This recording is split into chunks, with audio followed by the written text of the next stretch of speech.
কে কই যে বসে আছে, মাথার চুল কালো চেনা যায় নাকি? ভালো করে দেখো, ওটাই দরবেশ, ভান ধরছে। বিসমিল্লাহির রহমানির রহিম। পরিবেশনায় ও পরিচালনায় দিক দিগন্ত। ওরা চেয়েছিল আরো কিছু করতে, কিন্তু আল্লাহ ধরে ফেলেছেন। তাদের রশি কি করেছেন? টান দিয়েছেন। যাবি কোথায়? চিন্তা করা যায়। দরবেশ বাবা দাড়ি কেটেই ফেললো, ঠিক কিনা? তাও কাম হলো না, আবার ভুল করে যা নৌকায় ছুটছে, আবার ধরা পড়লো। ধরা পড়ার পরে আইনমন্ত্রীকে আগে বলে পুলিশ, কোস্টগার্ড বলছে স্যার সিনসি আপনারা চলেন, থানায় চলেন। আইনমন্ত্রীকে আমি কি একা আসছি? আমি তো জামাতের সাথে আসছি। কে কই যে বসে আছে, মাথার চুল কালো চেনা যায় নাকি? ভালো করে দেখো, ওটাই দরবেশ, ভান ধরছে। ওরা চেয়েছিল আলেমদেরকে উলঙ্গ করতে, ওরা উলঙ্গ হয়ে গেছে, ন্যাংটা হয়ে গেছে জাতির সামনে। ওরা চোর, দেশের টাকাগুলো সব পাচার করেছে বাইরে। রেমিটেন্স যোদ্ধারা, প্রবাসীরা কষ্ট করে দেশে টাকা পাঠায়, শ্রমিকরা শ্রম দিয়ে টাকা দেশকে আগায় দেয়, কৃষক জমিতে খেটে খেটে দেশকে আগায় দেয়, আর এরা দেশ থেকে টাকা পাচার করে।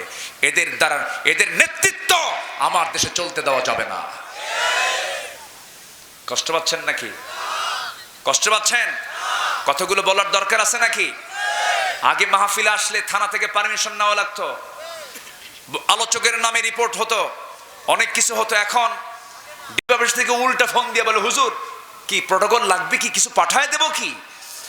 এই পরিবেশ কেউ তৈরি করে দেয় নাই। আরো জোরে বলেন তিনি কে?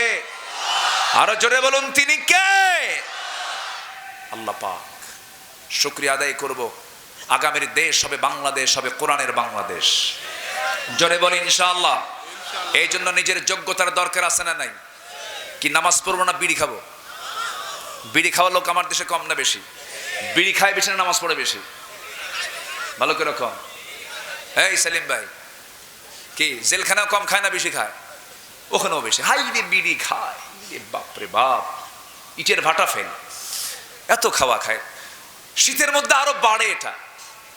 প্রত্যেক বাজেটে বিড়ির দাম বাড়ালেও বিড়িখোররা কয় আরো বাড়া, প্রয়োজনে বাড়ি বেঁচে খাবো। এত খাওয়া খায়। আল্লাহ সকল নেশা থেকে জাতিকে হেফাজত করুন। জোরে বলি আমিন। আরো জোরে আমিন। দুপচাচিয়ার মানুষ ইসলাম প্রিয়, তার বড় প্রমাণ। আমি উঠেছি 8:30টার দিকে, তার একটু আগেই 8:30 এখানে মঞ্চে এসেছি। একদম কানায় কানায় ভরে গেছে সেই সময়। আলহামদুলিল্লাহ বলেন। জোরে বলি আলহামদুলিল্লাহ। 3টা কাজ। নাম্বার 1, আমরা আল্লাহর কালামকে সুন্দর করে তেলাওয়াত করব, বুঝবো, জানবো, মানবো। জোরে বলি ইনশাআল্লাহ। নাম্বার 2, নামাজ কায়েমের সংগ্রাম যারা করবে, নামাজ কায়েমের সংগ্রাম যারা করবে, তাদের কোনো লস হবে না। নামাজ রাষ্ট্রীয় পর্যায়ে কায়েম হোক, সবাইকে চান? এই দেশ তো অনেকেই চালিয়েছে, কেউ নামাজ কায়েমের আইন তারা পাশ করেনি। কেউ করেছে মুসলমান, কিন্তু ইসলাম তারা কায়েম করেনি। সব দেখা শেষ। আগামীর দেশ আমরা দেখতে চাই কোরআনের দেশ। জোরে বলি ইনশাআল্লাহ। এই কোরআন দিয়ে রাসূল জিরোকে হিরো বানায় দিয়েছেন। জিরোকে কি বানায় দিয়েছেন? ওমর কি ছিলেন বলেন? ওমর কি হিরো ছিলেন না জিরো ছিলেন? কি হয়ে গেছেন? হিরো। আবু বকর জিরো ছিলেন, হিরো হয়ে গেছেন। তো এক একটা আবু বকর বের করেছেন কোন সমাজ থেকে? যে সমাজের মানুষগুলো নিজের মাকে বিয়ে করত, নিজের মাকে বিয়ে করত। কাবার চত্বরে, আপনি হজে গেছেন তো, কাবার চত্বরে কাবা সামনে রেখে উলঙ্গ হয়ে তোয়াফ করত। এত অজ্ঞ, এত বর্বর একটা জাতি ছিল। সেই জাতিকে আল্লাহওয়ালা বানালেন কিচ্ছু দিয়া নয়। কি দিয়া বলেন? কোরআন।